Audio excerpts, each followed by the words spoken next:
అవును. ఈరోజైతే మా ఇంట్లో గుడ్లు, ములక్కాడ, టమాటా వండుకుంటున్నాను. మీ ఇంట్లో ఏం కూరో నాకు కామెంట్ చేసి పెట్టండి.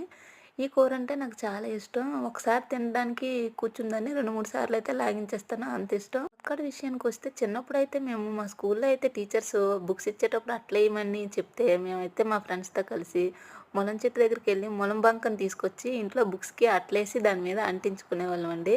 దాంతో ఇంకా అయిపోయేది. ఇప్పట్లో స్టేషనరీలకెళ్ళి స్టేషనరీ దగ్గర నుండి ఈ ఫెవికిక్‌లు, ఫెవికాల్‌లు తీసుకొచ్చి అంటించుకునే రోజులైతే కాదు అప్పట్లో. అప్పట్లో చాలా సరదాగుండేది.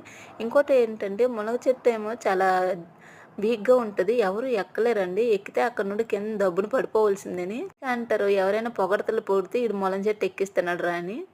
అయితే నేను గుడ్లయితే వండుకున్నాను ములక్కాడతో. ఇంకో విషయం చెప్పాలి. నేను ఎందుకైతే చున్నీ కట్టుకొని ఇలా వండుతున్నానంటే అప్పుడు నేను ఇంట్లో శ్రావణ మాసం కదండీ! బట్టలు కుడుతున్నాను అందుకు.